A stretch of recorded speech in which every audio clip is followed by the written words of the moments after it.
G'day, Clint. How you going? Good, bro. Yourself? Good, thank you. Thanks for joining us on the podcast. I like how we get all like formal all of a sudden. Yeah. We've just been telling Serious dirty jokes and Yeah.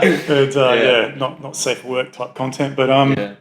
yeah, it's great to do this. So we've been talking about doing it again for a while, and Yeah, it's been all of about, 3.5 years? Yeah. Since the last one? yeah, So, exactly. Yeah, so it's been a while. So Yeah. do it again when we're in different points in our life is a cool thing to Hugely do. different And points, yeah. yeah, right. And I guess that's something that we spoke about before this that we'd like to discuss is sort of that transition through life and into where not only you and I are now, but it seems to be a lot of different people are in regards to some of the esoteric slash spiritual movement that's been going on for the last few years and Yeah.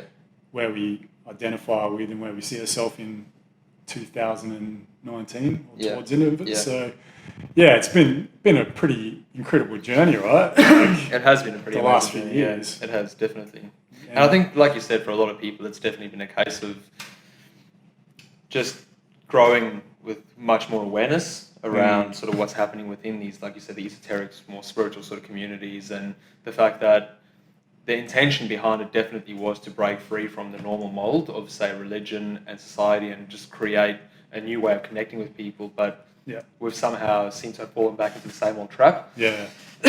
As, you know, Yeah. I suppose religion, that if you're not abiding by a certain set of rules, you can't be a part of this certain community, which Yeah. for me defeats the purpose of what I perceive I say spiritual loosely. 'Cause, Yeah, I you know, know. obviously that Sure. that is a pretty loose term to use, Yeah. but you know, just as far as the community goes. Yeah, definitely. Yeah. So, yeah. Yeah, I mean, it's definitely it is that clicky element to it. Like even like Leah was talking the other day. She's on a Facebook group for parents who don't vaccinate their children. Yeah. And there's this whole thing. Like one of the women there didn't want to vaccinate. She split up from her husband. Her husband wants to vaccinate. She wants it, so she decided to vaccinate just to like okay, I just got to do it. She's going to do all the proper protocols, testing and everything. But because she vaccinated her child and she was just seeking support from this particular group, which she's been a part of for a while, they decided to kick her out. They decided to ban her, even though she's anti-vax. Well, not anti-vax, but she's pro-choice, right? Which most sensible people are.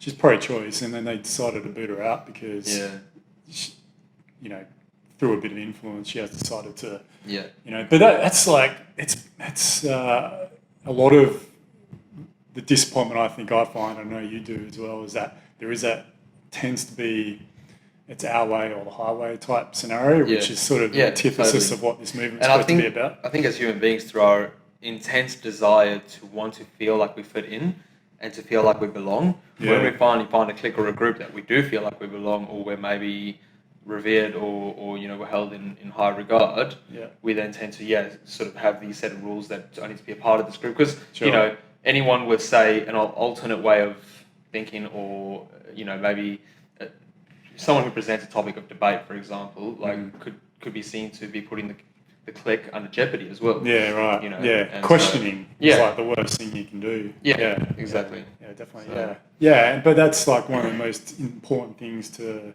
being fundamentally free as a human being, though, as well, is to question, is to like, hang on, is what's going on, is my environment, are my surroundings actually good for me at the moment? Or am I just sucked into it? And I think there's a certain, going back to what you said, I think what's probably occurred is that there's a certain level of dysfunction, because it's become such a huge thing now. Like everyone's talking about like fucking mindfulness and consciousness, and everyone's talking about doing ayahuasca, running workshops. And everyone's doing workshops. Everyone's a life coach now. And exactly. And again, it's capital gain again. It's, you know, it's coming back to that thing of now we're using the spiritual movement as, where can I find a market for it? So what is the market? How can I make money from being a part of the spiritual community? And how can I commodify it? Yeah, and I know that was the same for me as well. Like sort of when I was going through that intense, and don't get me wrong as well. Like I understand the importance of having gone through, or how we go through these phases in life and the cliques we find ourselves a part of. Sure. It definitely added a lot of value to my own journey and my own process.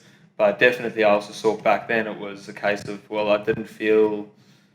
It almost led me to believe that having a normal job was wrong, Yeah, and right. that, you know, There was something wrong with you. and that actually having ambition to earn good money was wrong as well. Sure. And that I had to find a way to do that within the spiritual confines of, or the set of rules that have been, you know, not verbally outlaid, but very much implied within the community. It's like a wink, wink. Yeah. Type thing going on. Yeah. Oh, you work in mining?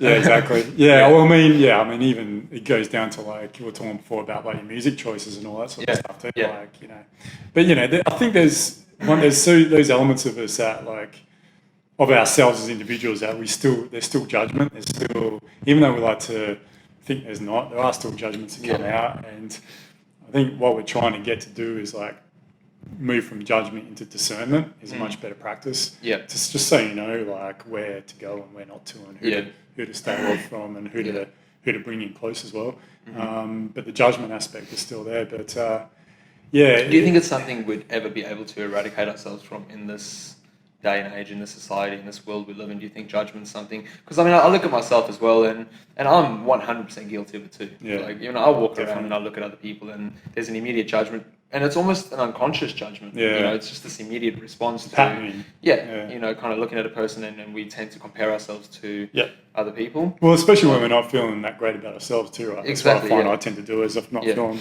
that fantastic about myself, which is on a very rare occasion, I'd say. And that's a good place to be. But you know, if I'm not feeling that great about myself, right, like I do, then I'll like, oh, look at that person, you know, like whatever, that fat fuck or whatever, you know, just totally, you know, it's just shit. I mean, but I think the sense of responsibility that then steps in is being able to walk away from, say, the judgment. So I find for me the judgment's it's almost something I don't have control over. It's like that's just an immediate, and I feel like it's very much a byproduct of our society, the lives we live, what we're brought up with. Yeah. You know, especially growing up in South Africa, lots of racism. There's lots of judgment on the blacks or the whites, or you know, certain classes of you know, men and women. Yeah.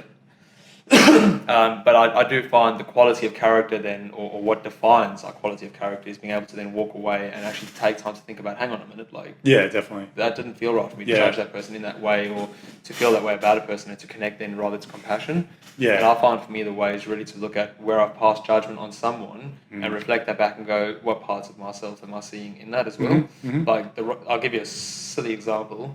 But road rage, like I have terrible road rage, Sure. you know? And I'm the kind of person, I'll race around here and cut in there and, you know, do whatever I want. Yeah. But as soon as someone does it to me, I know, right? fucking knobhead, I know, right? dumb cunt, what are you doing, mate? Yeah, it is like that, isn't it? Yeah. I think, but you hit the nail on the head though, right there too. I think if you can apply awareness to it at least, then that's a huge thing, right? Because a lot of people end up do that and they're just unconscious towards the fact that they're judging other people and that they're raging against other people. I think if you can apply awareness to it, even if it's like a millisecond after the fact, I think it's more about reducing it down from like 1 day or to never. 1 hour, or never, to getting it to whatever, you know. Yeah. And then, but I mean, you have to be some sort of enlightened being to get to that stage, I would have thought, or have some, I don't know, some sort of deep practice that really brings you into center and into yourself, and not really be concerned about what other people are doing.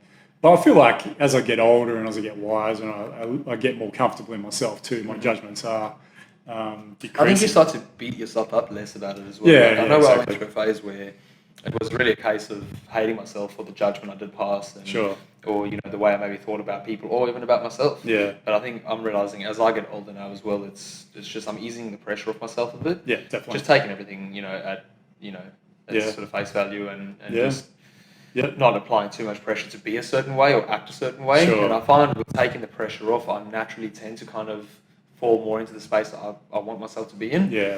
So not judging yourself is effectively, but I guess that's where it starts from, right? Exactly, The first step to not judging others is just not judge yourself in the first. exact same, that the first step to loving others is loving yourself. So it's very much the same. Exactly. Two sides of the same coin, really. It is, definitely, So we spoke a bit about just, I guess, the movement that's been going on or has occurred. I mean, there's definitely a movement, right? Like some has shifted a few years ago around the world where every capital city would have, you go to any capital city in the world now and there'll be like medicine ceremonies, there'll be meditation ceremonies, there'll be tantra. Like it's a movement that is hippie shops popping up all over. you know, like it doesn't matter where you go in the world, there's something going on.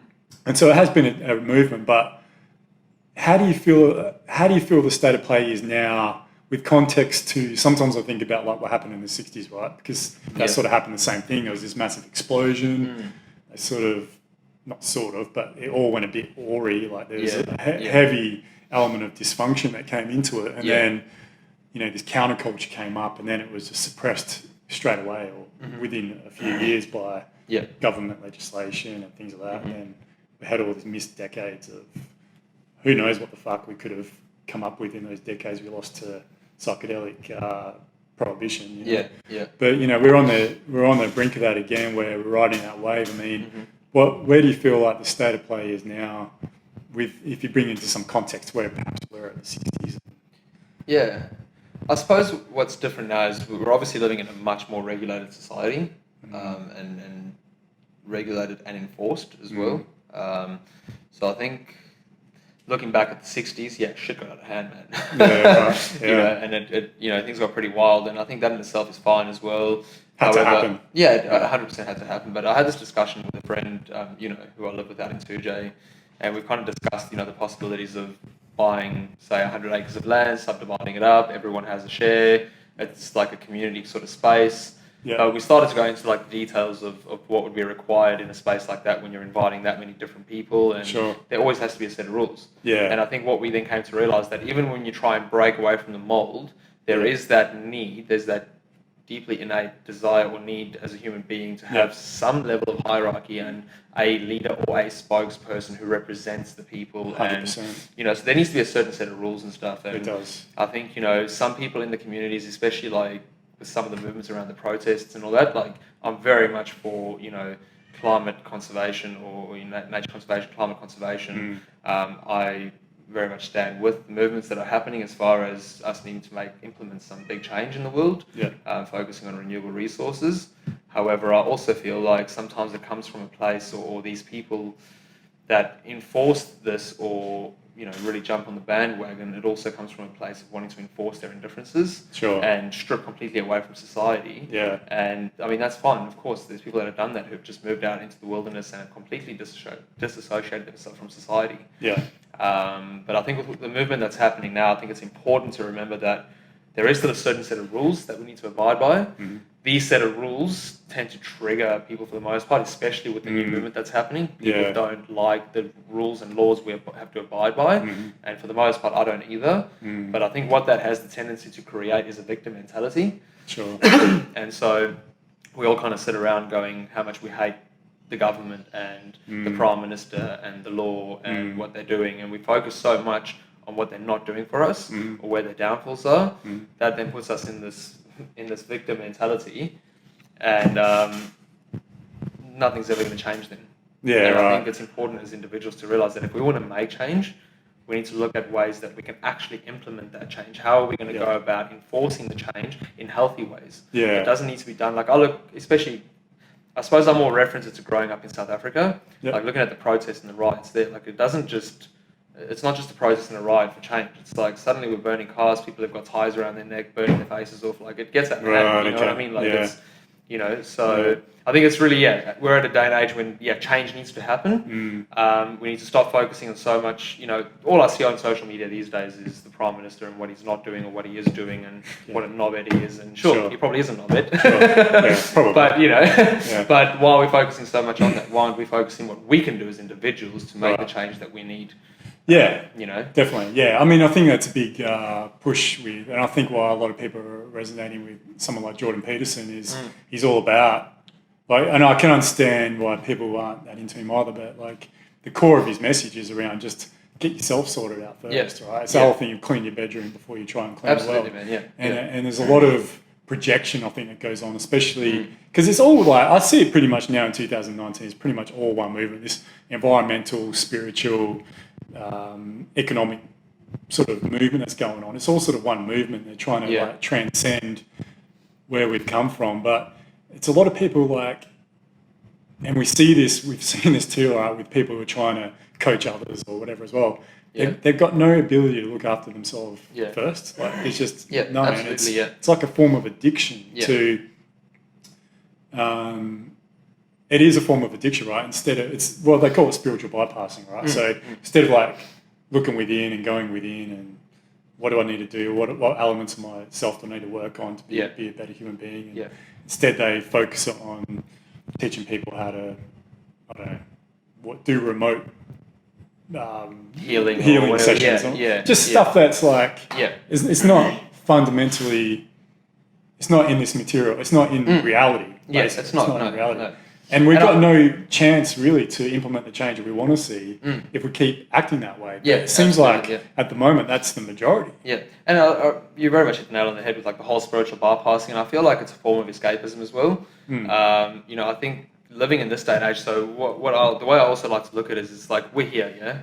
There's no denying that we're here. We are in the 21st century. We're in 2019. Yeah. In this day and age that we exist, we've got Facebook, social media, we've got the internet, we've got the technological advance. No, but Clint, it's all an illusion, mate. It's all an illusion. It's not. It's not real. Exactly. It's all illusion. And so why bother? Exactly. This is the escapism I find. Is that it's escapism? It's people who have a lack of ambition or a lack of drive to achieve something in this lifetime, or to actually, connect with what this life is, as far as the materialistic aspect of it as well. There's no denying that's a big part of it. Sure. It's probably the biggest part of this life experience right now in this dimension is that it's a very materialistic, tangible experience that we can perceive, we can touch, we can feel, we can hear, we can see. Sure. And I do feel, and this, I speak through my own journey and the people I've come into contact with. It's just, I feel like these spiritual movements where it is a great deal of projection on who's doing what wrong in the world rather than what I can do right for myself. Yeah, for sure. And it is generally, I sort of see it happen with people that have that lack of ambition or that lack of drive, that lack of, willingness to actually go out and do something. Yeah, right, exactly. Or also that perhaps they have the potential to, but for them it's a form of procrastination as well, right? I've been affected by both those things, right? Like there's been times where I've had a lack of drive or will to do something, so I'll like focus on what other people are doing wrong. Yeah. Or I use it as a form of procrastination, like, fuck it, like I think we all can go through it, but again, it's that awareness of it. Like, if you can at least be aware of where you're at in that, then you can potentially then transcend it and go about and do something really positive with both for yourself and your close relationships and the world around you. But if you're not, then you sort of get stuck in that. And I feel like as a whole, Clint, worldwide, we're stuck in that at the moment. That's my feeling, is that we're really just facilitated by social media as well, which has got such a grip and keeps us in our echo chamber. I think it's for people like you and myself, bro, especially growing up in the era that we grew up. I mean, obviously there's a bit of an age gap between us, but I was still fortunate. Not too much. But I was still fortunate enough to grow up back in that era when there wasn't, mobile phones and televisions and all that. Exactly. I still very much grew up riding on my skateboard outside of mates and running around outside. So I think we're really in a time of confusion as well. Yeah, it's a transition. We really have lost the element of, say, community. We're starting to slowly regain that again and try and refine what that means. But because of social media, because of living the way we live in the 21st century, I mean, especially all of us living here in Australia, we don't have a direct sense of connection to any sort of cultural system as well. It's very much we're kind of making things up as we go now.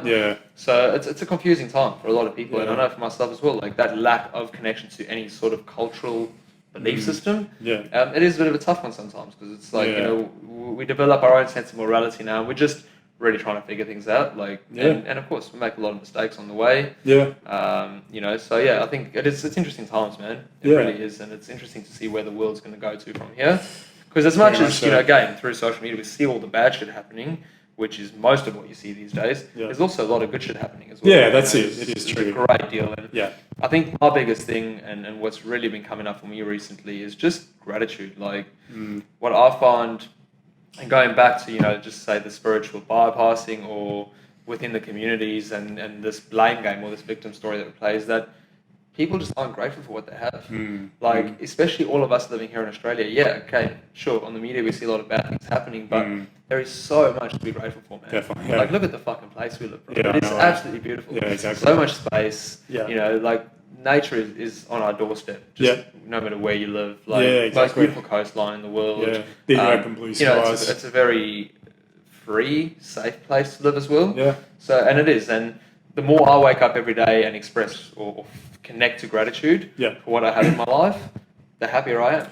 And the less the negative side of things bother me. Like, Yeah, for sure. yeah, Gratitude is the key, right? Yeah. But you have something that not all people do, right? You have perspective because you grew up in Johannesburg and Yeah. you understand what a more difficult element of life can be like. And Yeah. coming to Perth is a prime example of that. And, we really do. There was a politician in the 80s, I think it was Paul Keating, said the term, we live in the lucky country. yeah, Maybe it wasn't him. So, I think he said we're the arse end of the world. slightly different Slightly point of view. Someone coined the term that we're the lucky country, and we are. And I Yeah. think, but I mean, generally, like I think worldwide, I mean, fuck. Again, I don't know, man. Like, there's that whole thing too of like they say like anyone who's born in Earth, it's to be grateful for that experience and all that. Well, I'm like, and this is their path, and this is their journey, and this is their learning. And I'm like, fuck, is it really for like some fucking infant to get born into like just like be taken out for adoption or born into fucking sexual abuse that's rife in our upper echelons of society as well. Like it's all coming out in the wash at the moment with this Jeffrey Epstein thing and everything. Like it's like I don't know, like finding the gratitude in that, like it's pretty difficult. Like so, it is definitely yeah. I mean, so what do you do? I mean, I guess again that's the only thing going back to is like just work as individuals and do the things we can do individually. That in itself is an interesting one, and I suppose like this is where my perspective might be limited. Is that I've not had the experience that some other people might have had as far as sexual abuse, those sorts of things that are really extreme.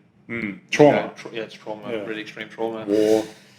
So it is obviously a lot easier for me to feel gratitude every day for the life I live and the opportunity available to me, having a fully able body. And I get that we're all different, but regardless of all of that, it really comes down to, and this might be a tough one to say. It's not a tough one for me to say, but I think it's a tough one for a lot of people to hear, especially people who have been through a lot of trauma.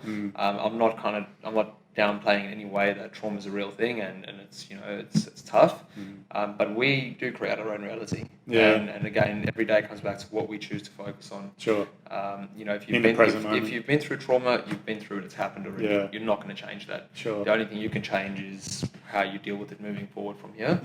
The decisions you make. It's that thing of not being responsible but having responsibility. Absolutely. And we all have our responsibilities that give us meaning in life, right? Like they really do. They can give us meaning no matter what kind of life we've had. Like that adoption of responsibility in life is truly what gives us meaning and can help us to overcome and flourish, to thrive. But there seems to be, we had a good talk about this, I remember once, I'm just remembering now on the phone, about that topic of responsibility and finding meaning in responsibility. And I think that's something that perhaps is missing.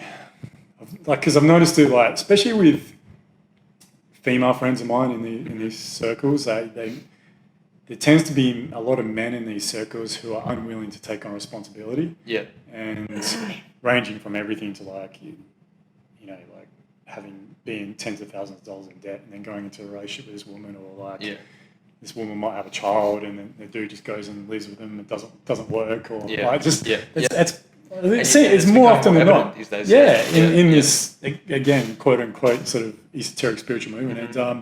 And something that we spoke about too, right, was that there's this romanticized vision of like a woman meeting the actualized man, like the spiritual actualized man who does yoga, he's free and travels the world and he's got the man bun and all that sort of stuff. But dude, it's not really reality. Like, often a lot of those sort of dudes just don't want to, and that's fine. Like I've had my years as well. I didn't want any responsibility either. I did that. I traveled the world and I didn't want any responsibility, but I also didn't bring anyone on for the ride with me either. I didn't put that onto anyone else. But there seems to be a lot of men in these circles, and it's a deep shame, because I think when men can take on, are disciplined enough and willing enough to take on responsibility, we can be powerful motherfuckers. Like, because it gives us that meaning, it gives us that drive. It's from our stomach, from our heart, the confidence. And I feel like a lot of that's lacking in probably not just in the spiritual movement, but in the world in general, Western society in general. Absolutely. Men are sort of just don't really. Because that's another confusing area. Is it's now the change from living in a very male-dominated world to now finding a sense of equality, which is absolutely essential that we do that. Sure. But I feel like it's also driving men to kind of lose that sense of responsibility or that sense of ownership for being a male. Like, you know, like we said, women are generally still tend to be attracted to that provider archetype of a male. You know what I mean? Like they want that male who can, you know, walk the walk, talk the talk. You know, he's a provider, he's strong, he's confident, he's courageous, he lives by his word is, you know, integral. Sure.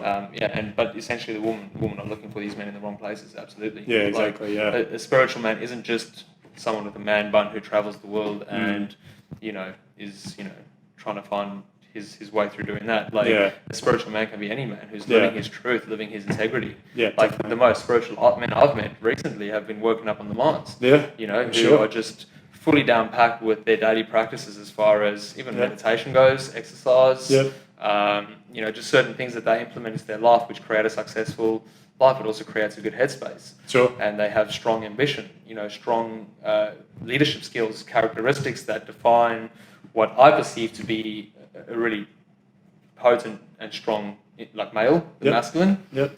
So there's an element of discipline there. Yeah. It sounds like discipline is definitely an important one. Yeah. Yeah, which is a big part of it. I think a lot of that discipline is perhaps missing in today's world. And Jocko Willink has got this phrase, I don't know if it's his originally, but discipline equals freedom. And I really like that. It's the first time I thought about it, because often when you think about discipline, you think of, limitation, things like that. But when you look at it the other way, if you think of discipline as really the ability to give yourself time, really. That's why I see it now.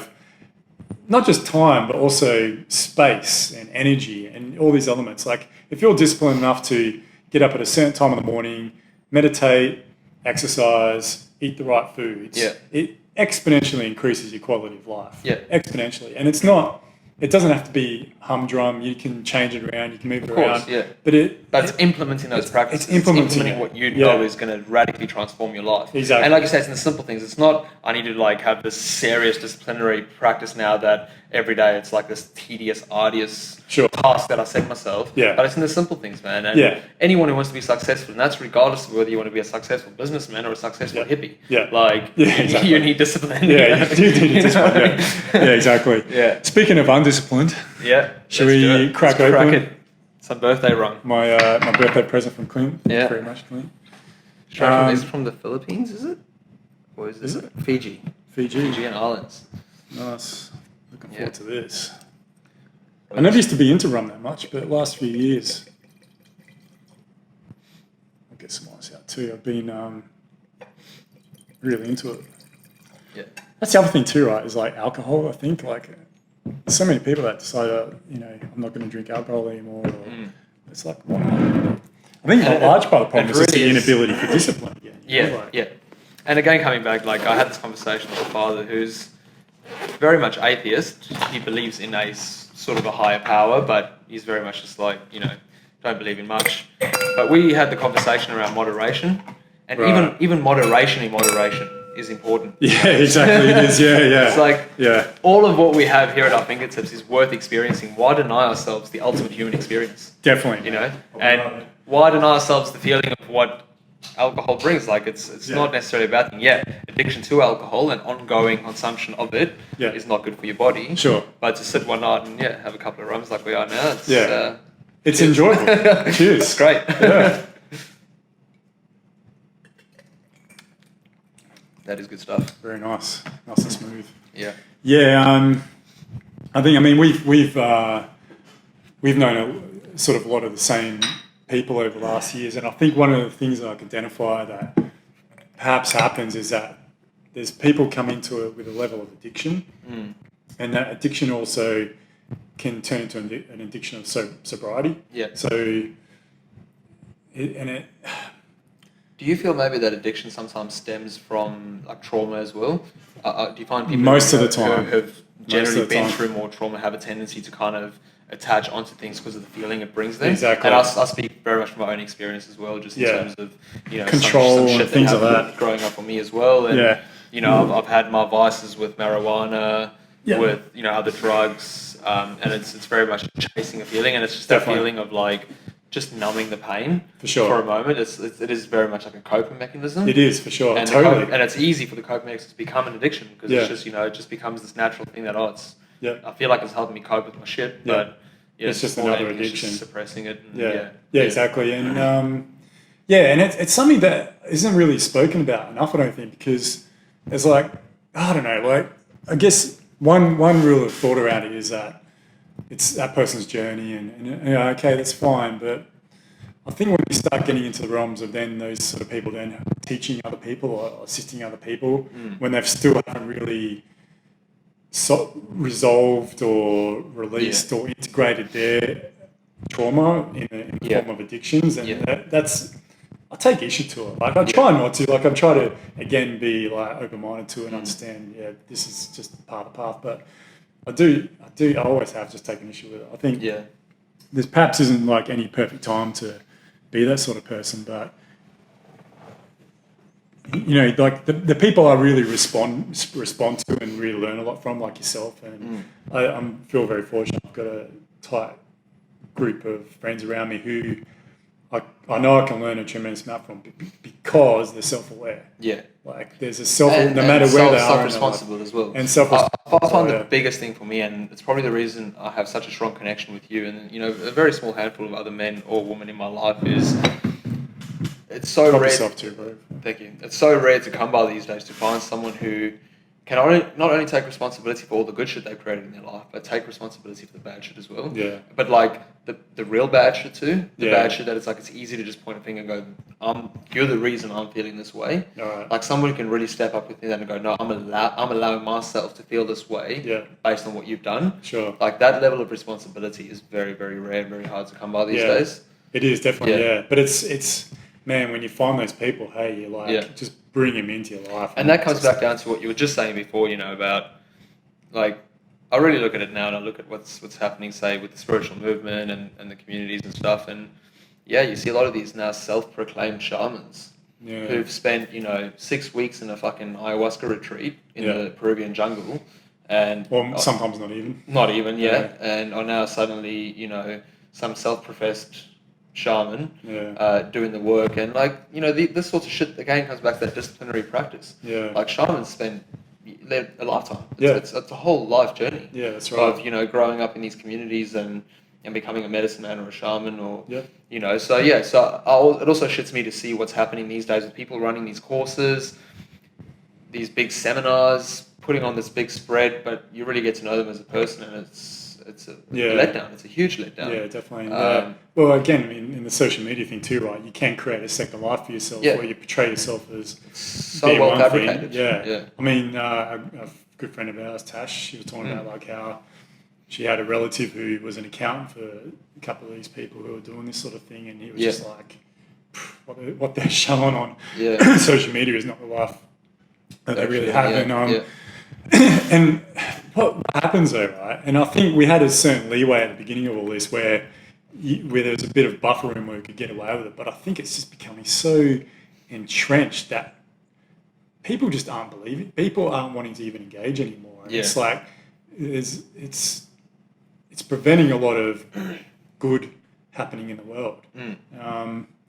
I don't know what the fucking answer is though. That's probably the thing I think frustrates me, right? Like, what do you do about it? Like, I don't know. Like, I don't think it's like I went through a stage about 12 months ago where I started like becoming a keyboard warrior about it. I was like ranting. I was like, these motherfuckers, like people don't know. Like, these people out there doing this shit. Like, it's like I don't know you too, right? I know if I wanted to play that game, I could play that game. Oh yeah, I could fucking easily play that game. 100%. Just do my courses, do my trainings. Man, I fucking just charge whatever. I could easily do it, but I wouldn't be able to live with myself. No, exactly. No way would you sleep at night. I wouldn't be able to sleep. Jeopardize your integrity. No, exactly. Jeopardize your authenticity. My authenticity, and more authenticity as it is for you. And now I think that's why you and I are so close. Is that authenticity for us is like the fucking thing. It's the fundamental. It's the fundamental. But for some people, it's not. It's not. Authenticity doesn't matter. Like instead, what matters is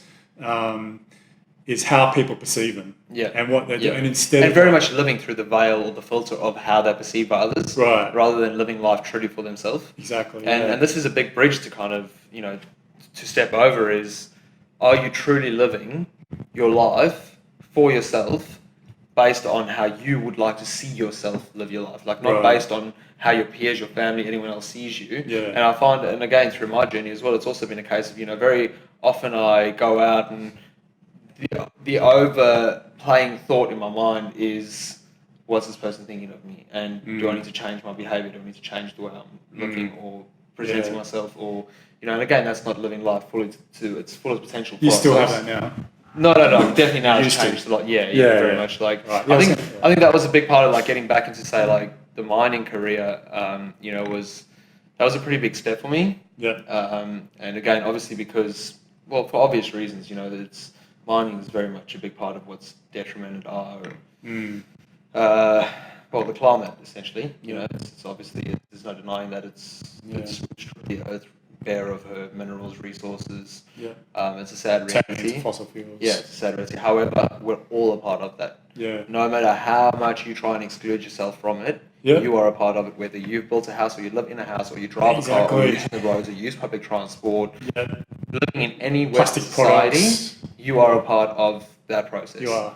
And that is, that's the reality of it. It is. And so, to get back into that industry and, very much looking at the ways we can implement new change and bring about, provoking the questions or the ideas for how do we now focus more on renewable energy and sustainable energy. Sure. I got told recently, apparently there's a mine here in Western Australia that's just become the first renewable energy mine. Okay, cool. In Australia or in the world. Brilliant. That's run fully of solar and wind power. Cool. And, so that's great. That's great that we're looking at these as options, and it's a great first step. Yeah. But unless we completely undo the process of the Western society, and that includes, the industrial revolution, the technological revolution, like, unless we completely undo all that and strip away everything, we're going to need the resources the earth has to offer. Yeah, right. And that's the reality of it. It's where we're at, man. Like, we've been fortunate. We go through this industrial revolution and now we're into the technological revolution, but we have 3 billion people in China and India who they don't want to stay in poverty. They really don't, and they're gonna burn fossil fuels until they bring themselves up into the middle class. Until we create something that is better than what we have now, we're just not at that point yet. No, we're not. Until we are, we just need to, I guess. Well, I mean, keep doing what we're doing because it's just the way it is. But also have a focus on what we can do in the future too. And like you said, things like renewable energy, especially for the extraction of resources in itself, and doing it in a clean way as possible. But you've had this period like a few years ago where you're working in that sector and in different parts of it and traveling around Australia. And how do you view? What's your perspective now on what you're doing compared to what back then? Like because you've had a few years where you've like traveled and done some other stuff and all that. But like, how do you feel like you've obviously matured and things like that as well? But I think it's very much come down to a very personal perspective on the whole situation. Even from the last time we had this podcast, a lot, obviously a lot has changed, and it's really come back down to self-responsibility, discipline, understanding. I think, to be honest with you, okay, so to more immediately answer your question, I feel like what's changed in the industry is that the world is waking up. There's no denying that. And this has been the most amazing experience for me to step out of that spiritual community or that, very cliquey hierarchy of, spiritual, whatever you want to call it, and back into this world and seeing that the world is waking up, man. Yeah. And I see it in people who I never thought I would see it in. Yeah. I'm talking managers and bosses of, mine sites and, different businesses, companies that do extract resource from the earth, also having this mentality of, okay, shit, the world is in detriment. Sure. We've got to really look at how we're going to start making change, even in the smallest ways. Yeah. And I do see people with greater responsibility starting to take on a bigger perspective of, okay, well, I do have more power here than other people might. Sure. So how am I going to exercise this power? How am I going to use this power for the embetterment of myself, the people around me, and the world, and for my kids? Like, I think as well, people want to leave some sort of legacy, and that's our innate desire as human beings, that we want to leave something behind that someone's going to remember us by. Yep. Sure. And I think people are now, and if that's going to be the catalyst for, conscious evolution, great. Like whatever the catalyst is, even if the catalyst might not integrally line up with conscious evolution itself, if it's going to be the catalyst for it, then fantastic, fucking go for it. Do you feel like the catalyst needs to be something detrimental, or like How much more earth-shattering? detrimental can it be, man? Like, the world is burning. Yeah. The world is Yeah. literally burning. Yeah. You know. So I don't know whether it needs to be more detrimental or more. You know, I just think whatever's happening is happening. And this is going to bring me to my other topic: is that life is just happening, man. Like, We're just moving through time. Yeah. We're matter moving through time. yeah. Someone asked me the questions the other day, like going back maybe 4 years ago. Someone asked me the question: do I believe in, say, reincarnation? Do I believe in past life stuff? Multidimensional? Of course, I believe in all of that. And my response maybe 4 years ago would have been like, you know, this mysticized, romanticized idea of past lives, and Sure. you know, very much based on what I've learned through the spiritual community and stuff. But Yeah. my response now is very much that I believe in nothing, Right. but it's no thing. Yeah. And in the belief of nothing, I also believe in everything. Mm. Like, it's this very weird mix of, Yeah. you know, all of this exists, but all of this is made of nothing. Sure. You Yeah. know, and Yeah. the belief in that, it loses the like the urgency, or the, I suppose, like the intensity around how we perceive things to be bad things, like the world being on fire now. Like, yeah, of course it's not cool. Sure. And a lot of people are losing their homes, and you know, And their lives. but the earth is doing what it does. Yeah. Like, Exactly. it's only because we've, you know, developed so much as a society in terms of consumerism and materialistic possession that we suffer because of it now. Yeah. Exactly. We suffer under the ruthlessness of what, you know, what the earth is doing as a way of regenerating and rejuvenating itself. For sure. Yeah. So I mean, we're out of harmony with nature, really. It can be argued, right? Like, definitely. Yeah. Yeah, And I see a lot, like, especially living out in the bush and then coming down to the city, and the more people I'm meeting these days that have never actually spent any time out in nature. They've grown up in a concrete jungle, they've lived in the city, and that's been their life. Yeah. And these are generally the people that don't have a strong sense of what can be done. Yeah, exactly. Moving forward. Sure. It's not that they don't have the willingness to want to find a way, Yeah. but they don't have the capacity to actually perceive it in a way. You know, if you don't, Yeah, definitely. grew up in a city your whole life, like all you know is city life. Yeah, exactly right. Yeah, exactly. I mean, yeah, you're right. Like, it's got me thinking about it more since, you know, last 2.5 years I've been working out in Mundajong there, and it's right on the foot, on the foot of the scarp there, and man, every time we smell just a hint of smoke, we're all like, what the shit? Yeah. You know, like, out here, if we smell some bushfire, like, it's not really a thing anymore. We don't pay any attention to No it. attention to it. Yeah. But when you're out there, when you're in nature, in there, it's not really elements, but yeah, when you're in the bush like that, it does make you think a bit more, and it does sort of get you going. But you know, we, as great as like the internet has been, and the social media has been to like communicate, open up doors of communication and avenues of communication with like-minded people, it's also created these echo chambers too, where especially if you're someone who's not that keen on getting outside your comfort zone, you can easily just stay in there and be oblivious to the world.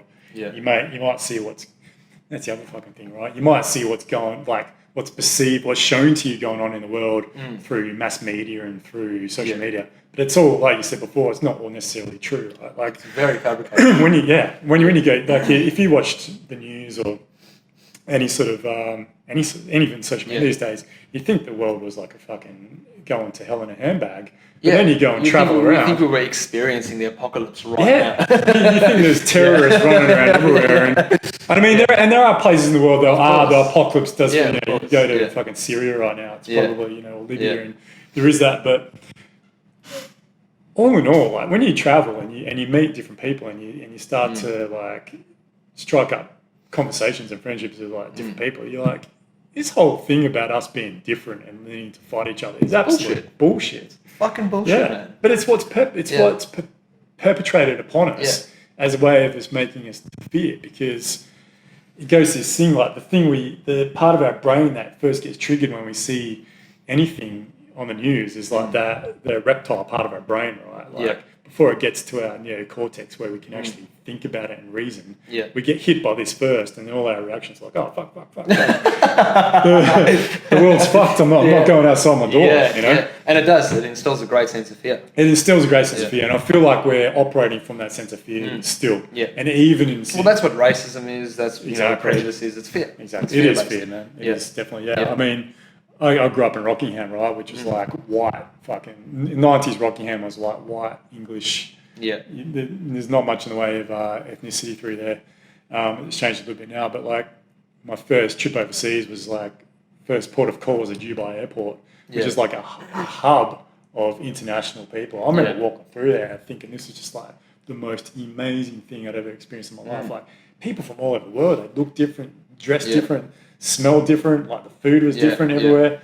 I thought this is incredible. And then I was like, this whole thing of racism and bigotry is absolute bullshit. Like what I've been taught about needing to like fear the other is just absolute crap. Like, and my experiences, and I know yours since, in doing more of this is like, man, like the big one for me, like Iranian people. Iranian people are like the most gorgeous, fucking friendly, down to earth, do anything for you people. Yeah. If you watch the news, you'd think that like, watch out Iran, like they want to come after your children, your family, and bombs, it's a real issue, and I think what a lot of the narrative that is fed to us is actually probably the reverse. Yeah, and it's an eye opener when you do get that perspective, because it makes you question not only the world around you, but it makes you question yourself as well. So I don't think there's much of that going on where we have enough impetus to want to question our own selves. We don't. What we're doing. And going back to the racism thing, again, racism doesn't exist, or this is just my opinion, but I don't find racism exists. It's cultural indifference. Yeah. That's a good way to put it. Yeah. For sure. So I grew up in South Africa where you've got the whites who invaded, the Western world, which were the Dutch and the English, which then decided to stay. Portuguese as well. Yeah. And then you obviously got the natives, which were, the Zulus and the Xhosas and the Sothos and, all these people that actually lived on the land there and had their different tribes and stuff. Yep. And I find what a big part of racism comes down to is not so much the colour of your skin, but more the cultural belief system that you have. Right. And again, we come back to this whole Christianity religion thing is where it comes back down to as well, is that, for a Christian to then look at, say,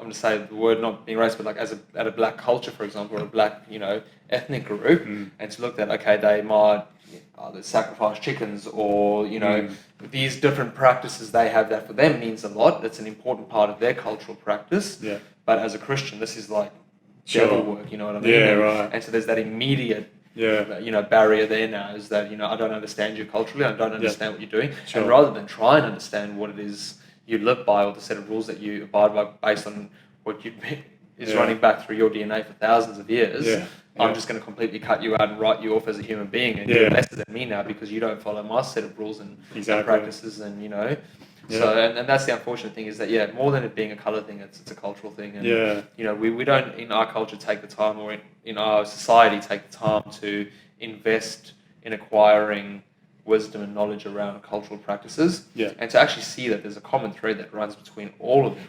Cultural practices, religions, spirituality, all of it is a common thread. And in each one, it's always been a case of trying to embetter the human species, trying to evolve consciously, physically. And I feel like we've lost that now, is that, we're... And having lost that, it brings the cause for distraction. And while we find ourselves so just infatuated by TV and Netflix and social media these days, is that, we've lost touch with ourselves, with nature, what you said earlier, just we have completely lost touch with nature. We've lost touch with living in a way that I've come to realize a few things recently as well around like what we actually need to survive. And it's great living in a society where it caters for consumerism to a degree, and we can have nice fancy things, and we can sit here now and enjoy a nice glass of rum and enjoy what that does for us under air conditioning. Under an air conditioner, it's great. But I've very much come to realize as well that these are all bonuses, and again, more stuff to be grateful for than anything else. But essentially, we don't need much as a human being to survive. Mm. We don't need much food. We don't need much. We need shelter. Yeah. We need food. Yeah. Nutritional food and water. Sure. And that's what we need as a human being to survive. Yeah. Yeah. That's you know, have you heard of the Maslow's hierarchy of needs?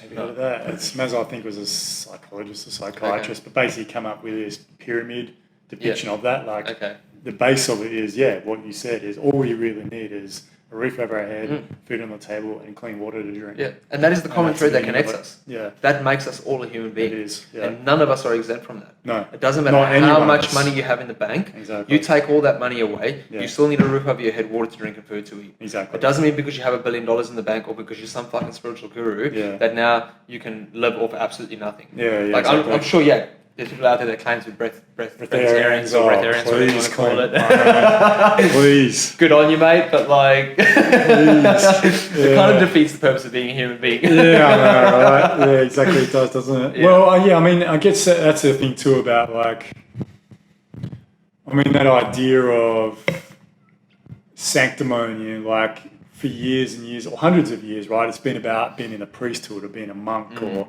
that was like the self-expression of being like the most devoted, closest to God source, whatever you might want to call it, as you could be. Like, there was always this thing about like, chastity and poverty and like moving away from the material world, and then that actually the material world was the devil's work, right? Yeah, like we've been taught that for a lot of time. Yeah.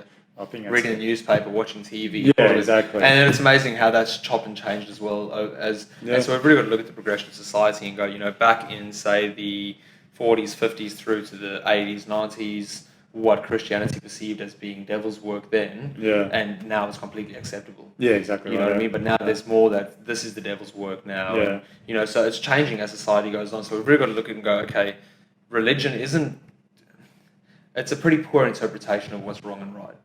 Yeah. It really is. And Sure. I find most religion is the case. Or not to say that religion is the case, like... Maybe the teachings or what the essence of what the teaching is trying to teach, definitely there's a lot of value in that. Yeah.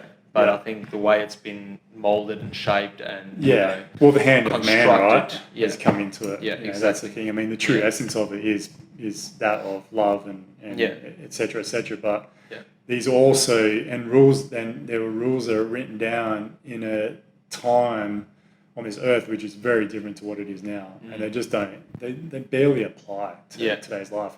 In some parts of the world, they're still going with it and trying to really, but we're speeding up. So we are definitely on an exponential time curve, right? We are, and if we're not like more adaptive towards who we are as human beings and what we want to bring into the world, and instead sort of live in this doctrine of like past teachings from 2,000 years ago, those people are going to get left behind. Absolutely, like, well and truly left behind. Yeah. And that's fine, but then there's so much potential that's lost as well. Yeah. Potential for creativity, potential for wisdom to be shared. All those elements that really make the human species an amazing thing. Like creativity. And it is an amazing thing. Yeah. Like even to look at where we're at today, with all of what we've created, like it's pretty fucking amazing. It is. The technological advance, like I'll sit down and sometimes, you pick up your mobile phone. Yeah. The capacity or the potential you have at your fingertips when you pick up a mobile phone is exactly it's phenomenal. Like, it is. It's out of this world. And to think that us as human beings created that, like it's something to be fucking proud of. It is, Yeah, definitely. But again, I find in our society, all we tend to be focused on these days is the world just dying, pretty much. Sure. We're too focused on bad politicians. War in certain countries. Yes, don't get me wrong. These are bad things, or I say that term loosely. They are traumatic experiences that are affecting a lot of people's lives negatively. Yeah. But we've also got to look at my life right here. What I focus so much on the bad, I start to depress myself. There's nothing I can do to change that. Yeah, right. Whereas I focus more on what I can be grateful for in my life, Yeah. I suddenly have this now a stronger sense to want to help others. Sure, Because my cup definitely. is full. I have more to give now. Exactly. So I've gone out and focused on my life. I'm earning a decent salary. I've got a good career. I've got good friends around me. I feel inspired. I feel good. I feel gratitude every day. Sure. So I naturally have the capacity now to want to help other individuals. Yeah. So rather than be the victim again of that life, I'm now stepping up to being, how can I change that? How can I influence other people's lives or impact it in a way that supports growth on the planet? For sure, yeah. And I feel you've got the same feeling in regards to this too. It's something I've given a lot of thought to, especially over the last 12 months, is that the key to keeping our integrity and authenticity in doing that is the gratitude first, and then what I can do as an individual to make sure that my life is as optimal as possible. But then instead of then getting to a point where I'm thinking, fuck, okay, now I'm just going to express this to absolutely everyone out there, just start to keep the happiness, to keep the fulfillment, and to keep the meaning in our life. Just start with our circle of friends, right? Totally.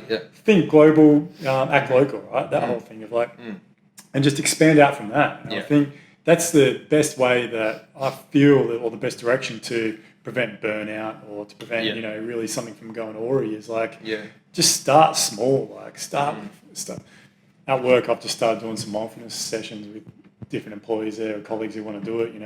5 or 6 people turn up to each one.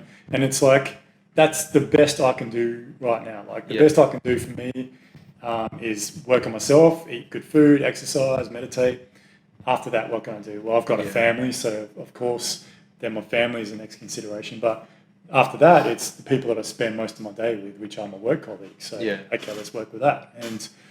And I feel like if we could all do that, Clint, the world would be much more. Absolutely. I'm not saying I'm necessarily doing it no, but I do feel like I'm doing it the right way. I'm not saying actions are always correct, but I feel like I'm doing it the right way. But if we could all bring that element in, of instead of trying to focus on the rest of the world and on all the outside, just bring it within a bit and expanding out from that.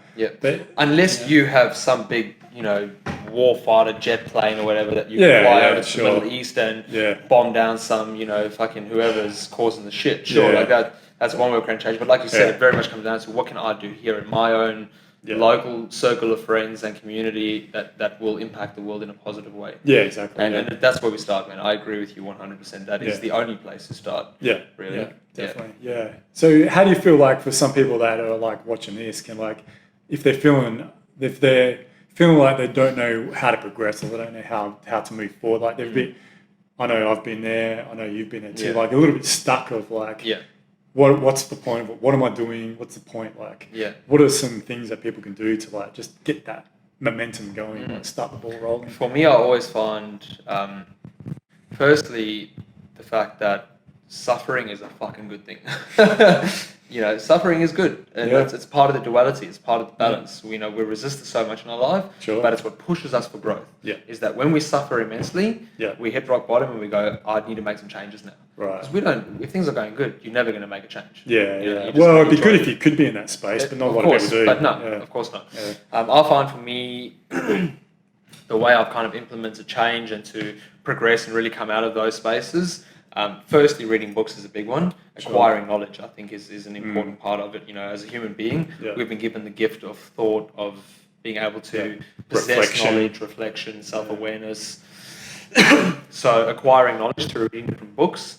For me, it's personal development books. And it's even reading books on, I'm reading a book currently, I think, I can't remember the exact name of it, but it's basically about depression and why you feel depressed and how to overcome depression. Right. Now normally as a, say, generally happy, perceived spiritual person, why would I be reading a book about why you're depressed and how to change that? I know everything's supposed to be hunky-dory, right? Hunky-dory, love and light, but it's not. Life isn't just that. So I find reading books is a big part. I really think the next big step, and this is the uncomfortable one for everyone to hear, and people always try and cushion this up, but take some fucking responsibility for your life, man. Honestly, step up and take responsibility for your life. Stop just fucking wasting away. Stop letting all that ambition, all that drive, all that motivation just go to waste, and step up and take some action, do some change with that. And whether that be fucking drawing a picture, going out and make some big change, running a business, just get out and fucking do it. Yeah, creativity. What do you have to lose? Create. What do you have to lose? Exactly. Because again, when it comes back down to what do you need as a human being to survive? You need shelter, water and food. Yeah, exactly. And fortunately here in Australia, we live in an abundant society, and yes, we have all the means for that, regardless of whether you have a job or not. So, definitely. That brings up a good point. What you said there, we have an abundance of. We actually could be argued have an overabundance of it, and that perhaps is an issue of the modern times. Whereas in the past, our main issues culturally were a lack, right? So there'd be a lack of food, lack of water, famines, all sort of stuff. But now we have an overabundance. So we have too much food, we're all getting fat. Yeah. Yeah. We have too much alcohol, we have sugar, too much, Absolutely, yeah. too much entertainment. Yeah. Right? So a guy I've been following of late, Navar Ravikant, talks about like if you really want to be successful in this world now, to a point that you need to become an ascetic in regards to you need to step away from all of that. Yeah. You need to be basically what the shaman is, the person living on the outside of culture, removing himself from culture and operating from those means. And I think that's a good point. I mean, we do have such fortune to have, we can afford, I can go eat whenever the fuck I want. Literally anytime I want, I can drink alcohol whenever I want, I can smoke weed whenever I want. We're so fortunate even that even without having to have a job here in Australia, you can still afford to go and that's another one, right? And live under a roof. That's another one. We have the capacity for that, for sure. Big time. I mean, that it also comes at the cost really of creativity through necessity, perhaps, like a lot of massive gains technologically and evolutionary through time has been through necessity. Like, in order for me to survive, I've got to create something and just create. But I'm sort of worried at the moment, the last 2 or 3 decades, we really haven't had that need. There hasn't been, exactly. And it is definitely creating a lack of ambition in our society. But what you said just before about, say living the way the shaman lives, or I had an experience recently where I relocated to England and came back here again, and all my stuff is in England, all my physical possessions, it still is it? Pretty much, yeah. Okay. All I came back with was a backpack that I was traveling with, because I didn't anticipate on coming back to Perth or staying here in Perth. Sure. So you were going to go back again, weren't you? I was going to go back to England again, and I kind of got here and decided this is where I needed to be. In doing that, I've been at a loss with all my material possessions. And it has been the most liberating experience of my life. Yeah, sure. And I don't know how to explain it using words that could make it sort of perceptive to other people in a way that they might understand. I think people watching this will know what you mean. Yeah, it has simplified my life to a degree that I can't express or explain. I just feel so not tied down. I feel so... I suppose like materialistic possessions bring about the expectation and then therefore all the attachment, and then therefore bring about the suffering when these things cease to exist or are no longer around. Sure. And so just not having had any of this, nothing but a backpack, has given me a great sense of clarity. I find moving through life now becomes a lot easier. Yeah, nice. So, we've obviously in more recent times had a whole movement around minimalism as a way of life. And I definitely see the value of that. But again, just enforcing the fact that moderation is important. So when it comes to minimalism, spirituality, consumerism, capitalism, all of it, moderation is important. So I think what I'm finding with my life now is that I'm living a fulfilling life, a very fulfilling life, because I'm indulging in all the parts of being a human being. Everything that life has to offer right now. We're sampling the palate. Exactly. Why would we deny ourselves the experience of pleasure, joy, pain, like all of this, because it's all a part of the experience. Going to what we said about being the monk or the priest. Exactly. I mean, it's not. Is that a true representation of the human experience? No. It's a very limited one. It's not. And of course, that might be the path for some people, and sure, by all means, go for it. But it is not a true representation of what it means to be a human being here on this time-space continuum. We're here now and we have what we have at our fingertips, and why deny yourself the experience of it? And again, that's where it comes to, we can say, for example, go out in the town and someone can introduce us to some MDMA and it'll be fucking incredible. And then it's easy to get addicted, or, then this become a way of life. So that's why I say moderation. But everything in moderation, whether that be a drink of alcohol, good food, buying a nice bit of clothing, upgrading your vehicle, like whatever it might be. If it's within your capacity, do it and enjoy it, experience it. Exactly. You hear once, you're here on this planet Earth right now, just fucking live it. Exactly. Very good point. Very good point, Clint. And it goes, what you were saying there too, like, I think a fundamental element that we're living in this materialist culture, while I'm not necessarily against it, like, is that we miss out on ritual. Like the importance of ritual in our life is, even if it's like once a month or once every 6 months or once every 12 months, that opportunity to like take ourselves away from culture, to have that viewpoint of, where the object and the subject become one, and to experience that, I think that's, for me, that's the most valuable thing that I've received is the ability to be able to, the fortunate fucking ability to be offered that chance to even do that, right? To be able to do a ceremony where I get to experience that, and then be able to go back to my life as a father, as a partner, as a colleague, as as an employee, and doing whatever as a working man. And it's something that I feel like there's so much evidence coming out now that was a massive part of our ancestral evolution, right? And I mean, indigenous tribes around the world still practice that, where you live your life, in whichever way that may look, and then you come together once a quarter, or on the solstice or the equinox, and you'd have these rituals, and you have these ceremonies, and you'd find that balance between the two. And we're just out of balance. We're out of sync. We're out of harmony at the moment. And the ability that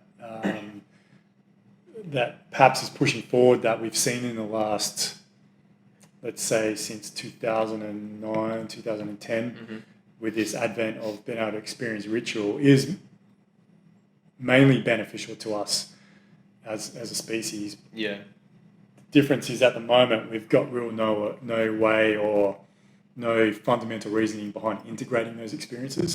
Whereas, in Indigenous culture, that's part of their life. They have a ceremony, come back, the integration is the life. And there's a lot of community support in integrating. Lots of community support. It's a thing. But whereas we don't really have that in today's society, you often see people come into it who don't have that group of friends around them. They go do a ceremony, have this fucking experience huge that you can't even you can't tangibly. You can't, what do you say, right? And then you have to go back to your normal life where your friends are drug addicts, absolutely, your partner's and that is a very whatever. Unfortunate thing about this part of the community, as far as the spiritual, the medicine community goes, is that there's not that ongoing, or there's a lack of ongoing support. It's all about the front end, the shiny, what looks good on social media part of it, but then there's seems to be really nothing on the back end of it in assisting people to help people with the integration of it. And I don't deny that there's obviously people I know doing the medicine work that do still offer a great deal of support, and there's some real... For sure there are.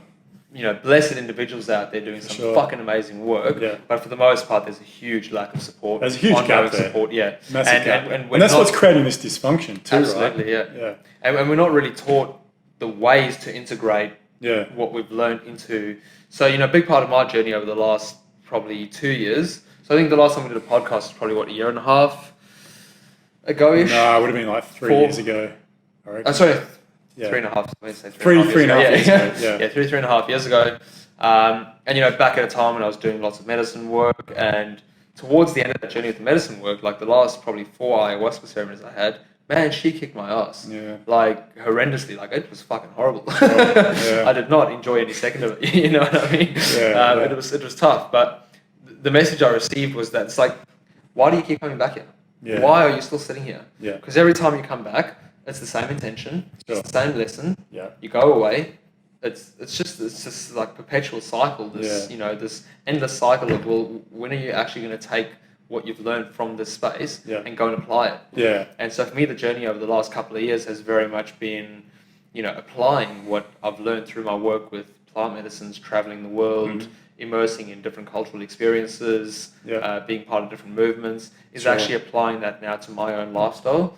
And just tailor making. Like, this is the beauty of existence as well, is that we get to tailor make our experience. It doesn't always have to be based on our role models. They're good to draw inspiration from. But we don't have to base our life path on, this is how they're living their life, so I've got to live my life this exact same way. Because we're all individuals. We all grew up in different places. We've all had very different experiences. So it's very much a case of you tailor make your own experience in a way that suits you. For sure. So for me, for example, and I can only use myself as a reference because I can't speak for anyone else, but it's a good strong balance of spirituality. I like to sort of live my life through shamanic practice or like teachings. So just understand the way the shamans live their life and the sort of mentality and stuff. But that's very much intertwined with focusing very much these days on financial gain as well. Like not in an unhealthy way, but in a way that is going to support me building my dream house, supporting a family, being able to travel wherever I like to travel. Not use it to buy jet skis and cocaine. Yeah, exactly. Yeah. I mean, Which, fuck it, if you want to do that too. Go for it. Have a bit of fun. Exactly. But yeah, no, definitely like focusing on, just the bigger picture. And yeah, like I said, it's just, at this point, it's very much just tailor making my experience and everything I've learned throughout my whole journey here in life and putting it into something that feels important for me. Sure. And going back to one of the questions you asked earlier, I feel like we should all be doing that. We should all be really focusing on not just one aspect of our lives, whether that be spirituality, physically, emotionally, career-wise. We should focus on everything and try and tailor make something that is important for us, that means something for us, that has some sort of what's the word, like value. That we can then create that life for ourselves. Yeah, definitely. Yeah, for sure. I totally agree. And I think by doing so, then that is the most effective way to support and help other people around you as well. Yeah. Because you're not then at the risk of coming into lack through doing that, through helping and through sharing and burning out and things like that. But if you can keep that foundation strong within yourself, then it goes massively to helping you in the future. And I think, going back to what we were discussing there about the integration element of it, it's important that we allow ourselves time to integrate. Yeah. All right. And absolutely. That is like, because it's fucking tough, man. Like the integration part of it is tougher than you talked about. The difficulty in ceremonies, right? Oh, the integration part is the integration part. This is way harder because it's ongoing. And it could take weeks or months. Or and it depends on your environment. And it depends on your mind frame. And your lifestyle and all these sort of things, and it depends on perhaps synchronicity and destiny and fate. But it's again, I just can't help but think it's such an undervalued aspect of this whole journey. It is the most undervalued aspect of this journey. Yeah. How do you implement things that you have become aware of into this reality? Like how the fuck? Because there's no guidebook to it. No, there isn't. You can't write a guidebook to it. Yeah. And again, trying to seek even advice from, say, for example, a traditional shaman or medicine woman or man is impossible because all they've known is the life they live, which is out in the jungle, which is, it's a completely different lifestyle entirely to living in a Western society. Yeah. So we can't try and implement the way they integrated their lessons and learnings into our lives because it's not going to be the same. Definitely not. But that's why I'm also, I know you are too, like I'm all about that too. I've sat with traditional shamans and shamans and that. But I'm also, I've sat with, like she calls herself a urban shaman, in the middle of London, like fucking, what's that suburb? Brixton? Brixton, okay. South West London. Like I've sat in ceremony in the middle of Brixton as well, like with, and I identified more with her in London than I did with the shaman in the Amazon. Yeah. Because she understands your lifestyle to a degree. My life. So I think there's great value in that. And I'm all for it. Like I think some people originally starting out feel like to do this they need to perhaps find like that mythical shaman in the jungle and that's the true experience. And I mean it's a experience. Definitely. But there's no such thing as a true experience. It's valuable. But it's not.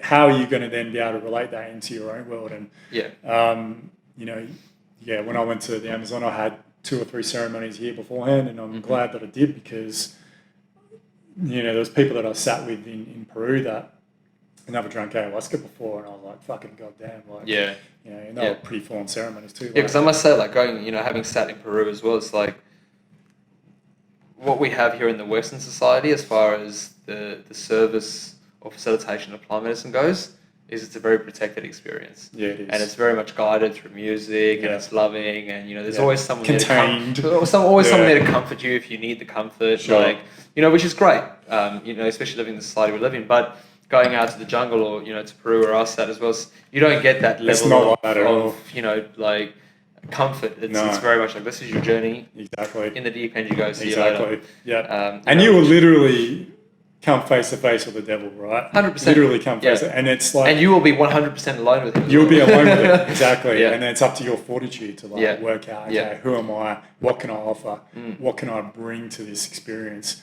But you're right. I haven't met the devil in the Western type No, of ceremonies yeah, have. yeah. I've certainly met the devil in the Amazon, that's for sure. Yeah. But again, what that experience does is it develops a certain strength of character as well. Yeah.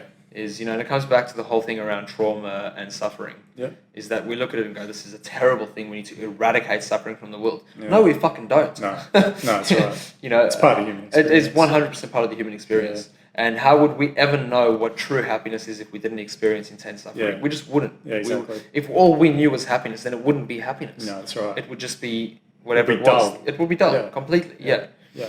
So I think to confront these devils or these demons in plant medicine ceremonies and to be left to your devices and to actually be left to experience it is an important part of it as well. And I know from my experiences too, it's very much developed a strong sense of character. It's resilience. Resilience, strength, courage. Yeah. You definitely walk away from it feeling more strong, having more capacity within yourself to take on different situations in life. And then I feel like you're probably like this too, that you can then spot that in others as well. Yeah. You don't even have to say anything. You're like, there's something about this person. It comes back to that authenticity and integrity that we spoke about earlier as well. It's that desire to want to live life in truth. Yeah. I mean, I've been there before in the past, especially in my 20s, where lying was a big element of my life, especially in relationships, right? Like fucking lie upon lie, just in this like cycle, perpetual spiral cycle, of lying. Like once you start on that path of like awareness and self-actualization, and especially on the medicine, there's no room for truth. It's only truth, right? Like truth can be the only movement moving forward. Yeah. However, not everyone gets that though, too, right? And then they'll put Yeah. themselves out there as this certain type of person, but without using truth. And there's still such a huge population of the people who see it as being what this person is seeing as being truth, but it's not. And it's that thing of like what it really is like once you understand truth in yourself, you can spot it in other people. Once you understand authenticity in yourself, you can spot it in other people. Absolutely. But if you can't, if you don't understand that within, you'll never understand it. No, you'll never on see those it in people someone else. outside you. Yeah. And that's where people will get fucked over by con men, whatever it might be. Yeah. And I think the greatest gift that a person can give to themselves is the ability to be in their truth, is to be in their own self-awareness. Yeah. Because then it shapes everything and around whatever form that truth takes as well. Like it doesn't matter whether that truth takes form in terms of how you fit into a spiritual community or how you fit into a mining career or whatever 100%. form it might take. Like your truth is your truth. Yeah. And as long as you're living your fullest truth. Exactly. And this has been a big change for me, man. Is going back again quite a few years ago, living a certain degree of truth, definitely. But the truth was also very formulated or constructed by my belief system around being a part of the spiritual community, the medicine community, so on and so forth. So there was still a lacking element of truth there because I wasn't being fully true to myself. Yeah, right. Whereas these days, very much living in truth in terms of every form that takes. Yep. And even being truthful about the desires I have as an individual. Sure. When it comes to stuff around even consumerism, sexuality. Yep. I've denied myself a lot for a lot of my life, and I've always sort of put it down to this aspect of myself that has been perceived to be a demon or a beast. And I need to this is a shameful part of myself. Right, and I need shame to is a thing. It's a big thing. And I suppose I more relate now to sexuality is how there's been this part of me that I felt very ashamed of, and it's been this it's a very powerful, almost possessive quality. Sure. Okay, and through my experiences in relationship and so on and so forth, I've very much come to believe that this is a part of myself that shouldn't exist. I need to work at getting rid of this. But very much having embraced that and stepping fully into that has been this emergence of power within me. Nice. And through that, the confidence, and it is my truth. It comes back to the fact that denying that part of myself was not living my best truth. And having taken full acceptance of that is now, rather than it manifest as rage or frustration or anger, it's manifesting as confidence and power and integrity and so authenticity. So even as a message for people who are going through these emotions or feelings or experiences of feeling like they're not good enough or whatever they possess is maybe not wanted by other people, get rid of that idea. Like, Sure. own that shit. Yeah. Take full ownership of who you are. You exist as you are for a reason. You've been Yeah. through what you've been through for a reason. Yeah. Take full ownership of that. And Definitely. really step into your power around that. Like, it'll be Yeah. the most liberating experience ever. Yeah, definitely. Yeah. And that's where the law of attraction element comes into it, right? So if you start doing that and there's people in your life that then fall away, and then so be it. That's just the way it's meant to be. Yeah, exactly. But what will happen is you'll create space for those people in your life and those experiences in your life that Who resonate Who with resonate, exactly. level which of are truth, in harmony with that truth. And it's such a powerful place to be. Like that is, that's fucking alchemy, right? Like that is totally walking through life as the shaman, like to be able to create your reality. Yeah. Is just by being in your truth, expressing your truth. Totally. And exactly, like, I love what you said there. You really hit the nail on the head with, I think we live very much, again, coming back to what we said earlier in the podcast about, the state of fear we live in around life, and when we very much make our decisions based on this level of fear.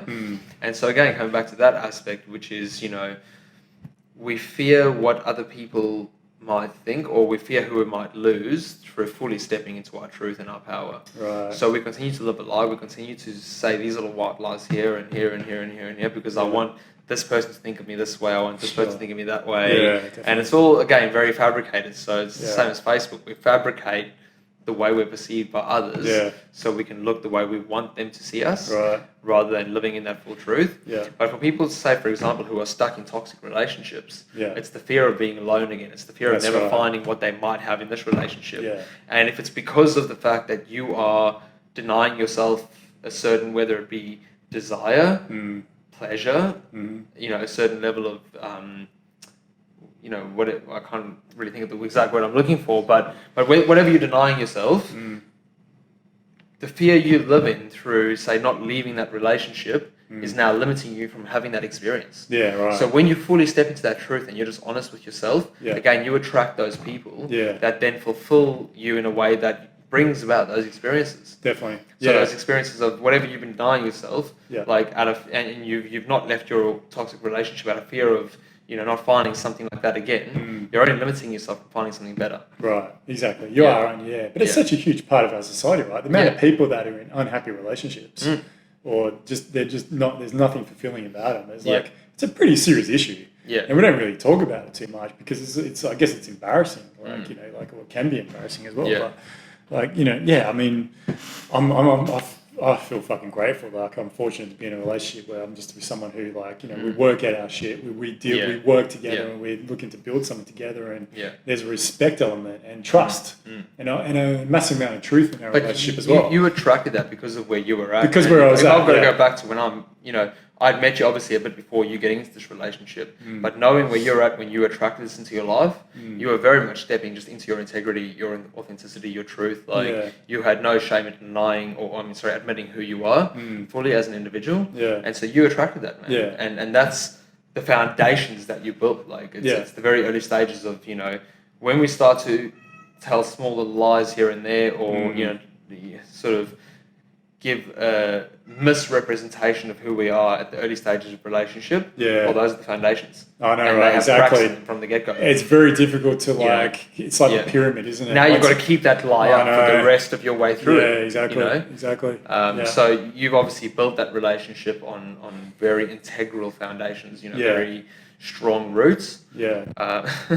So and that's why now you're in a position where you've had a child, you've got another one on the way, and it's great. You're in a very healthy relationship where you can communicate, you can deal with your shit, you can work through things, and there's a lot of love there. Yeah, definitely. And it's something that's available to everyone, right? It really is. It honestly is. And it really just does come down to those elements that we've been discussing, is like just putting the work in on yourself, like having that awareness, living life from a position of truth. And again, it's that law of attraction thing where you will attract those experiences into your life. It might not always come at the pace that you want or the time that you want, but it will come. And that's the other part of our society, is this time scale we place on things. And the impatience that we live in such a rush society now. It's rushing to get to work, it's rushing to get that next car, the next home. Exactly.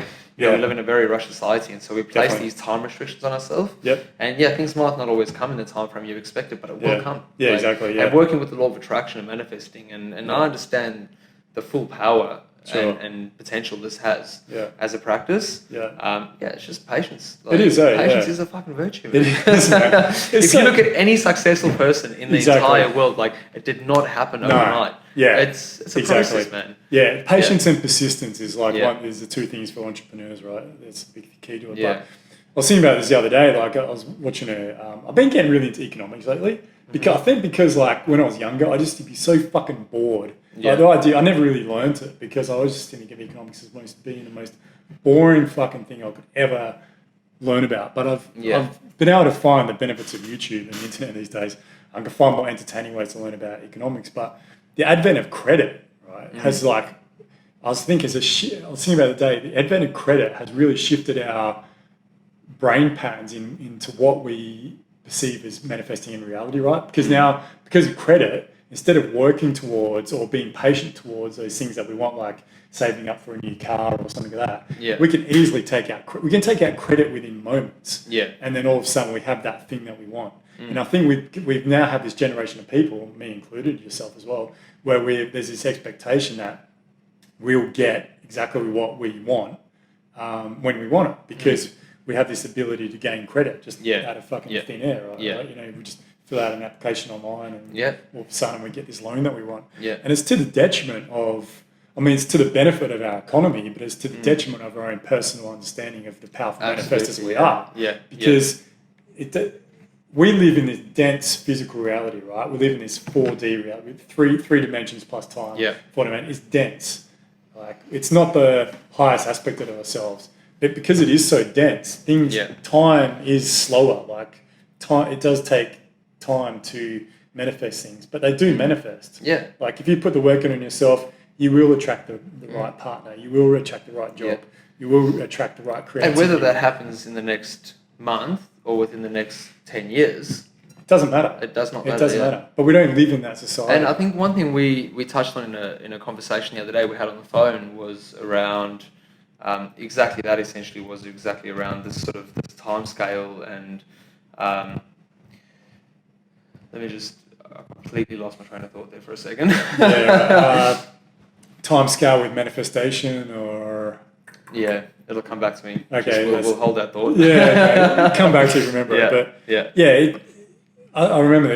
I vaguely remember the conversation too. But like we are powerful creatures, right? I think once we can let go of our shame and identify who we are and the power that we do have, I think that's where plant medicines have a huge positive impact. Definitely a positive impact, From everything from marijuana through to ayahuasca. That the ability to create, the ability to like manifest this reality for ourselves in this world is tangible. Like we do have the ability to do it. And the more people that we can get to understand that and come into that rhythm, for lack of a better word, into that harmony or sequence is going to be to the benefit of ourselves as individuals, ourselves as a culture, but also this planet too, because we will be, what we want to implement will be more harmonious with nature. Because we are nature. I really think that's... Absolutely, man, And we thrive at the expense of it as well. And we do, But again, we have this, like we were saying before, we have this setup where we have a tremendous amount of people still living in poverty. And until we saw something out of that, I think that's... And that was going back to, what I was going to say about the conversation we had the other day, was just these timescales we place on ourselves, and just how almost invaluable they are, because, again, it's a very sort of preconceived idea of what time is and these, these limitations we place on ourselves through time. But really, when we become inspired by something in life and we develop a certain sense of passion or motivation to achieve something in life, there is no time scale. Right, exactly, right. It's just presence. It's just presence. It's inspiration, right? You're talking about when you're inspired. Exactly. There's no such thing as time. And you hear so much of people talking, I'm guilty of it too, talk these days of how quick time is moving. And of course it is.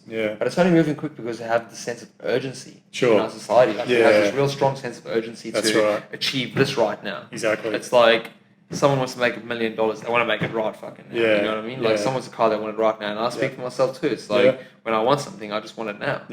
And so there's this real sense of urgency. And because we have, it's not like back in the old days when, communications had to be sent via letters. Yeah. And you had to go into each place to go and, deal with something. It's like now we can do everything at our fingertips. That's right. So Exactly. so it has created a sense of, urgency. So Yeah. now we want to just get, you're going to buy a car now, for example, like I had the experience recently, I went to go look at a few new cars and, any dealership you walk into, you're getting chased up phone calls every single day thereafter. Yeah, going, right. oh, what do you think about the car? You just Sure. want to buy it. It's like, you better get in quick because we've got this special at the moment. It's this deal. Of course I do. And it's a sense of urgency. Yeah. And so we're losing that element of time, like Sure. of prolonged just understanding that things do take time, and we need to just channel into that and Yeah. allow ourselves the time to go through whatever we're going through, and the lessons and the challenges and the ups and the downs, and as long as we have the right intention and we're working towards a goal, as long as you keep working towards that goal, it will manifest. It will. Definitely. It will always manifest.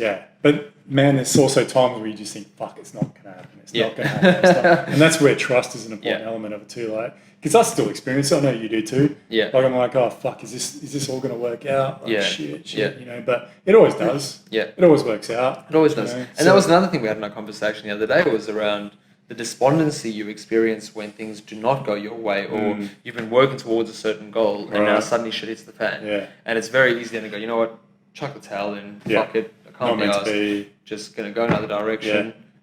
Don't give up. Exactly. Well, I think that's the thing, like any disappointment is really just putting us on the path to where we need to be, right? Yeah. Because that's just another challenge. It is. It's how do you respond? Yeah. And I had a conversation with someone the other day about how when we manifest something, we're not just manifesting the experience of having that thing, whether it be a physical or a materialistic possession, a state of being. Yeah.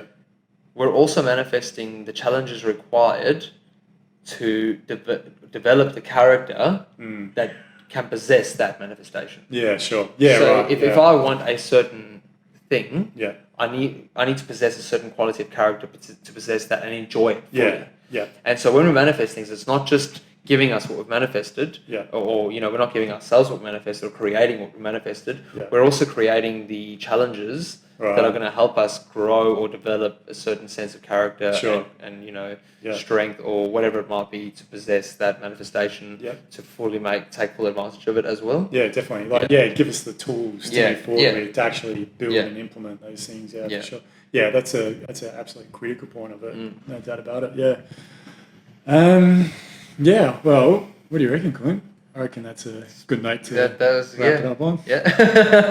Good chats. Good epic conversation. Good shit chat. It was. Man, that's the one thing I've really enjoyed about I'm just going to get real for a moment. Yeah. I'm always real with you, but always enjoy our conversations, man. They're just real. Yeah. There's no bullshit. There's no pretense. There's openness towards it, and I think a lot of my growth, my ability to become more aware of myself and who I am and how I treat other people has got to do with my friendship with you and the conversations that we've had and the time we spent together. And likewise, brother. So fucking grateful for it. Yeah. So me too, man. Yeah. Just thank you. It's been a huge part of my life, and we don't catch up as often as we used to, but it doesn't matter. Again, it's coming back to that time scale of things. It doesn't really matter. And what I really value from what we share, man, it really comes down to, for me, and we touched on this earlier, is just that level of responsibility. Yeah. I really fucking honor that in a person. Yeah. I really respect that in someone who can take that level of responsibility for their life. Sure. And everything that is, in their environment. Yeah. So. Definitely. Yeah. Take that on, and understanding too that by doing so is actually the most amazing space for me, giving meaning into one's life. So it's actually a blessing. Yeah. Really, to take on that responsibility. It's not a chore. No. It's not at all. And it's not a bad thing either. It's not a bad thing to take responsibility for where you fucked up. That's exactly. It's empowering. Yeah, exactly. It really is empowering. Definitely. Well, but not just things that you fucked up on, right? Yeah. But also take responsibility for the good things in your life too. Yeah. And, especially when it comes to family and friends and work and all these sort of things and business, it's a big part of it. And, again, we spoke about it a bit before, but when you find those people, man, just fucking hang on tight because they are few and far between. There are more of them coming into the world and bringing themselves up into that. But when you do find those people that are living in their truth and their authenticity and living with responsibility in their life and accepting responsibility, it is fucking rare, man. Yeah. So when you find them, just hold them dear because they're the most valuable asset you can have in your life. They really are. So Absolutely. I honour that, you brother. Thank you so much. To you, bro. I really appreciate that, man. Yeah. It's fantastic times, really, that we live in. It really is. And conversations like this keep my optimism, even though I've been pessimistic of where we're all going in the last sort of year or two. At the end of the day, I think there's plenty of us that are coming into the world that are doing it with the right means. So that's what keeps me And optimistic. again, gratitude. Just really be grateful for, like, you have a beautiful house here, you have a beautiful family, I have a great life. Like, the people that we surround ourselves with, we live a good life. We do. You know, we're very blessed. We're extremely blessed. And so just gratitude for that. Exactly, man. Yeah, it is. Yeah, it's, I mean, she's a mentor to me, honey. She talks about it like she used to tell me off for saying I'm lucky. She said, "You're not lucky, Adrian. You're blessed." You're blessed. Yeah. It's a thing like, and that's another form of ownership. Like taking ownership of the fact that the good things in your life are a blessing. Like, you create your own luck. You do. Yeah. 100%. You do. Yeah. Like, I consider myself to be a lucky individual, but I very much create my own You've created luck. it. Exactly. 100%. I'm aware of that. Yeah. But I also believe there are forces at play though too. We haven't delved too much into that in this podcast. We do experience miracles. There are forces at play. Yeah. There are, those things out there to help and guide us as well. Beyond that, which we can perceive with the five senses, and blessings to those as well, because that's a huge element. So, all right, thank you very much for everyone for listening. Thank you very much we'll give a free plug to Ratu Spice Rum. Very good. Not a sponsor of the podcast, but if you want to be, just and if you are going to drink it, don't mix it. Very good. On the rocks is so smooth. Yeah, so smooth. Like that's a delicious rum. So thanks very much. So if you're watching Ratu Rum, sponsorship might be the way to go. A couple of bottles won't go astray. It'd be very much appreciated. So thanks very much, everyone. Is there anything else, Clint, you'd like to add, or anything, any parting wisdom you'd like to? All good? No. Yeah. Just live it. Are you getting yourself out there these days much in the way of social media and like what you're doing? And... No, I wouldn't say I'm very actively involved in social media these days. I'm finding I'm very just engaged in my moment-to-moment reality. Yep. Cool. Which that's such a fucking woo-woo thing to say. It's such a what? That's such a woo-woo thing to say. Yeah, it is. Yeah. But no, life's taken some pretty weird twists and turns. So very much engaged in. For me, the goal at the moment is buying land, building a house. Yeah.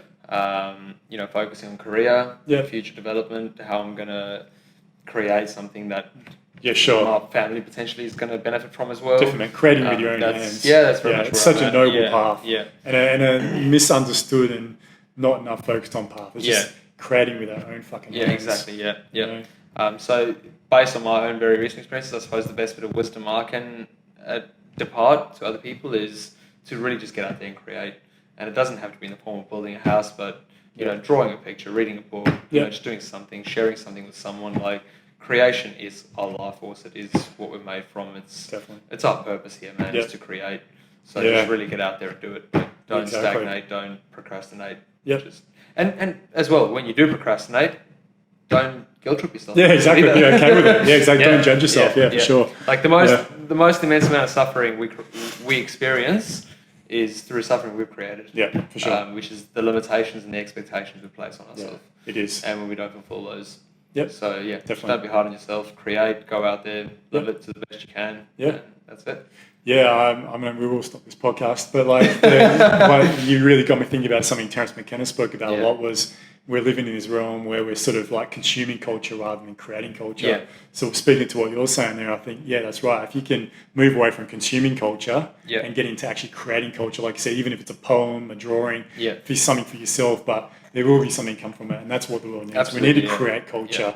We've got to stop this thing of consuming it because it's getting us nowhere. It's actually de-evolutionising us. So totally, man. Yeah, creating culture is a massive thing. Creativity is going to save the day. It really is. It is. Yeah. So 100%. Thank you very much, brother. I love you heaps. Thanks very much for doing this with me. It's been amazing. And we'll do this again sometime. Hopefully not in another 3.5 years. But I'm sure we'll have plenty of awesome conversations between them and now. So I look forward to it, man. Yeah, thank you. And thanks to everyone else. And we'll see you next time. Thanks, guys. Au revoir.